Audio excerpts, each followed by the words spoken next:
Republican election clerk trying to prove non-existent voter fraud is now under investigation by the FBI for election funny business. And the Colorado Secretary of State believes she can appoint someone else to oversee the next election. Let's put politics aside for a moment and focus on sacrifice, remembering the 38 Coloradans who gave their lives in America's longest war. They, I think, believed they'd come home, as heroes. Ticker tape parade. If a truck hauling SUVs burning in a bike lane downtown isn't a metaphor for our climate issues, the trailer still blocking the bike lane 8 days later sure is. And finally, a way to get revenge on those pesky Texans using something you can grow in your backyard. And no, it's not weed. I'm Steve Stager in for Kyle Clark. This is Next. The Republican county clerk who is trying to prove election fraud in Mesa County without evidence is now under investigation by the FBI, the local district attorney, and the Secretary of State's office. And the Colorado Secretary of State has just announced that she's appointing someone new to oversee the county's elections in November. And even politics guy Marshall Zellinger was wondering how one elected leader can essentially replace another elected leader, Marshall. Steve, Democratic Secretary of State Jenna Griswold is using broad authority under Colorado election law. She has the power to supervise the conduct of elections in the state. And since the November 2021 election will have statewide ballot issues, she's using that power to appoint someone to oversee the election instead of elected clerk Tina Peters. She just announced Republican Mesa County Treasurer Sheila Reiner will oversee the November election. Reiner was the clerk before Peters. Griswold also announced a 3-person advisory committee to help and advise Reiner. That committee is made up of 2 Republicans and 1 Democrat. Current Republican State Representative Janice Rich of Grand Junction, Republican Ouray County Clerk Michelle Nauer, and former Democratic Secretary of State Bernie Buscher, also from the Western Slope. Griswold also banned Clerk Peters and 2 of her staff from participating in the election. And now, I got to look at the time, in about 18 minutes now, there will be a county commission meeting in Mesa County. And the item on the agenda says to approve or deny this conditional appointment. And so I don't know if the county commission has to sign off on this or believes they have the power to say yes or no to this. I talked to a couple election attorneys who are well versed in election law, and this is new territory. But a statement came out from the County Clerks Association director, Matt Crane, former Arapahoe County clerk, a Republican. He and the association support this decision. So you've got to think that by appointing another elected leader in Mesa County, maybe the Secretary of State is trying to compromise here? An elected leader, a Republican, having the blessing of the County Clerks Association that even says this is unusual territory, but we support this. If something happens between 6:20 and 6:26 from this county commission meeting, I will let you know what they say. You're going to run on out here? Tell us. I'll run out. Yes, I'll Sounds stand good. right here. Marshall Zellinger reporting. Thank you. Well, after debate that stretched into a second day, the Tri-County Health Department has passed a mask mandate for all students between the ages of 2 and 11. Sort of. Because counties can opt out if they want to. Tri-County oversees Adams, Arapahoe, and Douglas counties. Douglas County's commissioners have already expressed that they wouldn't be supporting a local mask mandate for kids in school there. We've reached the booster portion of this pandemic, but what does that mean? Does it mean that we're closer to a return to normalcy or closer to sliding back into a stay-at-home order? The AP is reporting that U.S. health authorities are expected to recommend an extra dose of the vaccine for all Americans 8 months after they get their second shot, which means 2 things: that people's immunity from their initial vaccines will eventually start to lessen, and once again, people will need to be convinced that they need to get another shot. We wondered if that could combine to set us back as opposed to moving us closer to post-pandemic life. I do not think that we are closer to sliding back than we are to making progress. In general, cases are going up, but we are still lower, much lower than when we were in the past.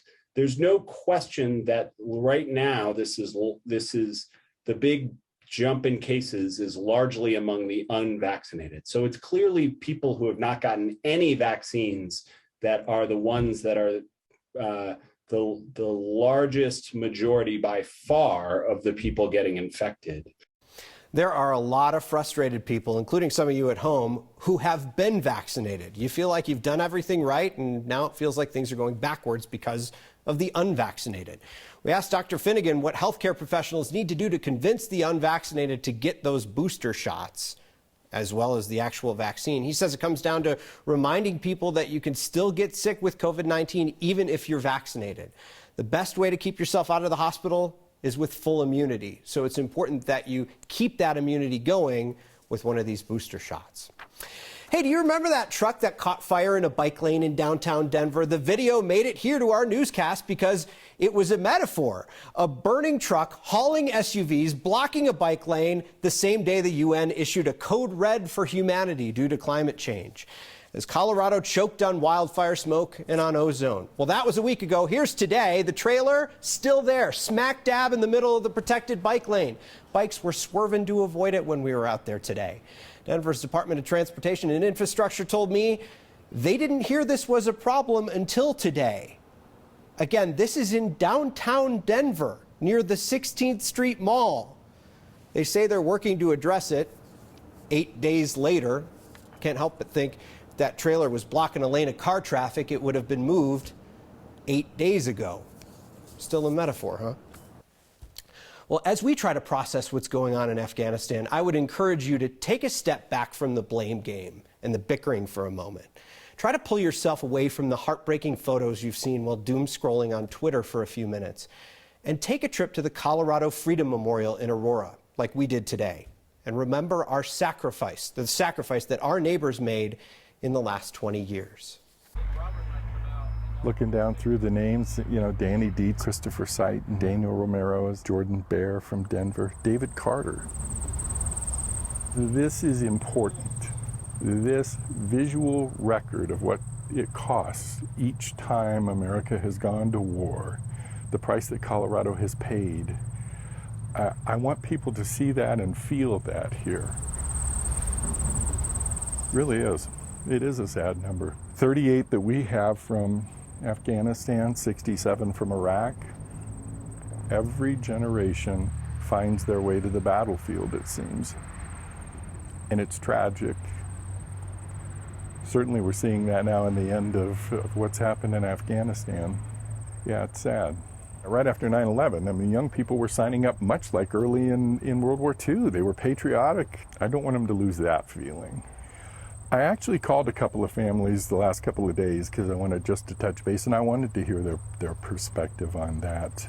I think the way many of them are finding peace right now is by blocking out everything else that's going on. Right? Just turning away from it, not paying attention to it right now, realizing, you know, the end is here, a rather unfortunate end, but electing still to focus that what my son or daughter did was heroic.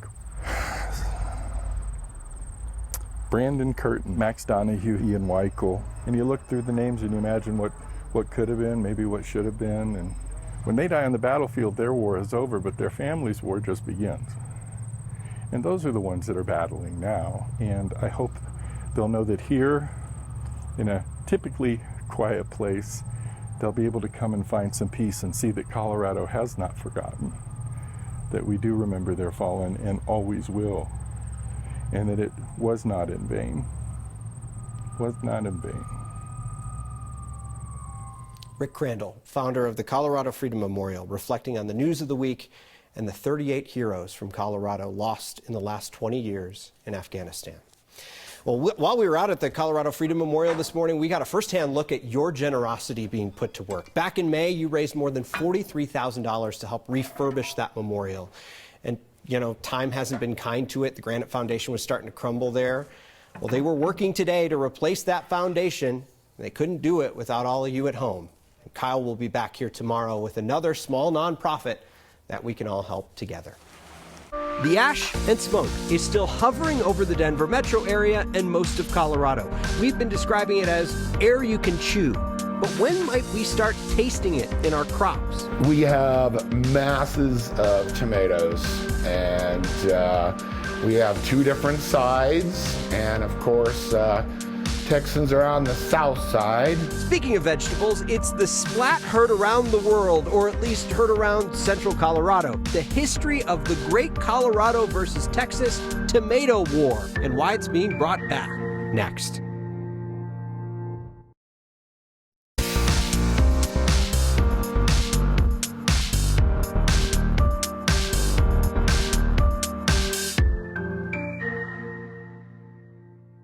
One of 5 programs to improve public health around Suncor Refinery in Commerce City is now live. 8 air quality monitoring stations have been placed in and around Commerce City and North Denver. Those will provide continuous updates on how much of certain compounds are in the air at any given time. A third party will maintain and operate that program. This is one of 5 programs that Suncor is being forced to implement as part of a $9 million settlement in March of last year with state health regulators. Suncor was found to be in violation of multiple air pollution regulations. Communities around that plant got to select the programs, and Suncor has to pay for them to the tune of more than $2.2 million. Some of the other programs include planting trees in the Gloveville and Elaria Swansea neighborhoods, as well as encouraging community investment in unused parcels of land in that area. Tonight's next question comes to us from Scott in Westminster. I was curious as to how the smoke and ash could affect agriculture. What plants and to what extent could they take on the taste and or worse, the toxins from the smoke? Not only in the air, but also in groundwater, as it will affect that as well, I believe. Great question, Scott. Will all the smoke and poor air quality we've been experiencing start to impact our crops? For an answer, we turn to Ron Meyer, an agronomist with Colorado State University. Fruits and vegetables, for the most part, won't absorb the ashiness that's in the air. The leaves do, and essentially leaves are, gas exchangers. So they take in carbon dioxide, they release oxygen. So there's a give and take there, but that doesn't transfer into the fruit or the vegetable. So the solid particulates that actually land on fruits and vegetables, they're washed off. And if you have any doubt, just wash them off when you get home. Groundwater, is filtered and filtered by a lot. So some of our groundwater is more than 100 feet deep. And so that soil acts as a great filter. So none of the particulates that land on the soil will make it to the water. But surface water is a different story. That water carries those particulates, and then municipalities have to filter that out. Ron, with the best Zoom background, says it's highly unlikely that our smoke and ash impacts our crop yield. He pointed to last year when we had prolonged periods of smoke in the sky. He says the crop yields weren't impacted whatsoever. We want to know if you have a question. Record a video or audio message of yourself asking that question, then email it to next@9news.com and we'll get an answer for you.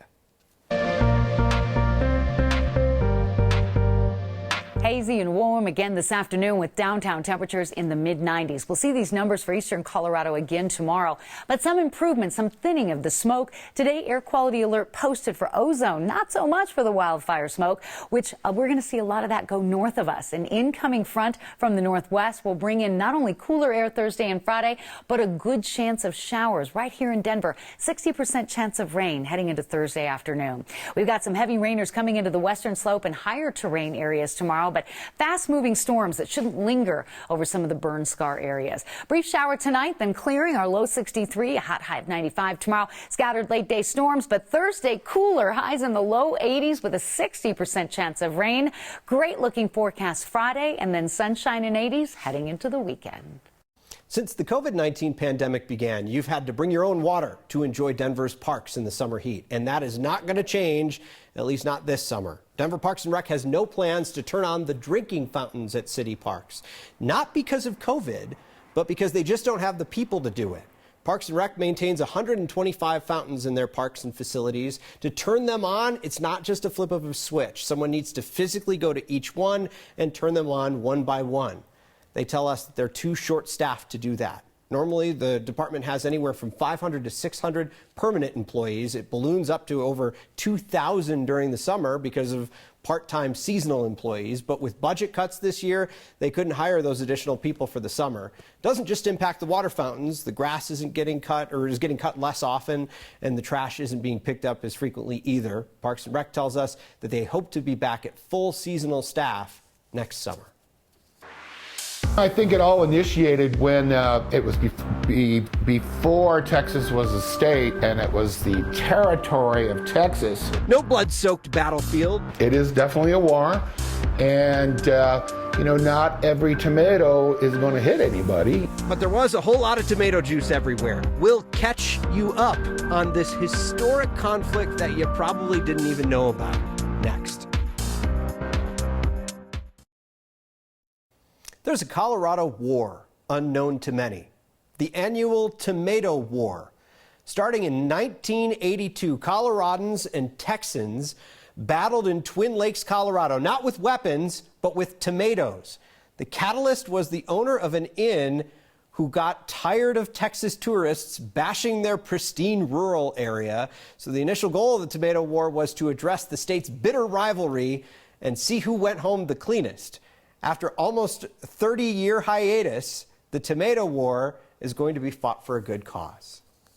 My collection's probably one of my all-time favorite things is Colorado versus Texas Tomato War from 1987. And at the bottom, drink beer and hit a Texan. You know, I think it all initiated when, before Texas was a state, the Texas territory ran straight up to the middle of Colorado. And you still think you own it. Coloradans don't like that. We have masses of tomatoes, and we have two different sides, and of course, Texans are on the south side. Well, you'd always get somebody who was a pitcher on a baseball team, and those are the guys you got to really watch out for. So, all right, pictures. Here's a picture of part of our group. We had groups of 10 back then, 82 through like 91, up until the end. Just a lot of fun.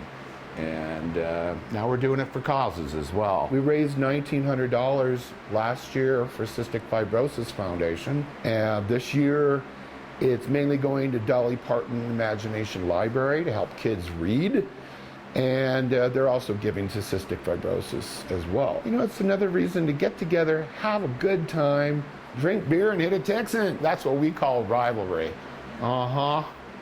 Keep Colorado beautiful, put a Texan on a bus.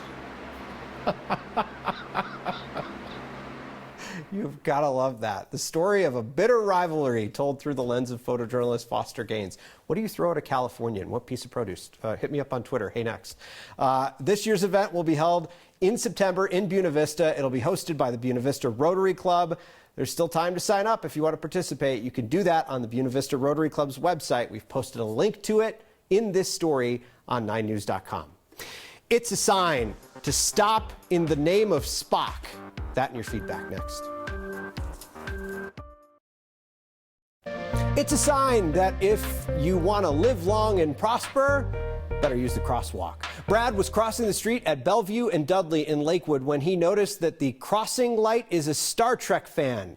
The hand telling pedestrians to wait, the middle of it is missing, the middle finger, so it looks like the Vulcan salute. We suppose that's better than the middle finger being there and all the rest of the fingers being burnt out, right? If you see a funny sign around town, send it to us, take a picture, email it to next@9news.com, or get our attention with the hashtag HeyNext. On that trailer in the bike lane, Matt says, it's such a bizarre story. I'd love to know the answer to it. I'm an expert in bizarre stories. I'll try to get to the bottom of why it's still there. Jan says she has video of the tomato wars. It's on VHS, though. We have the technology. We can check that out. And Justin, I asked, what do we throw at Californians? He says Palisade peaches to show they're superior.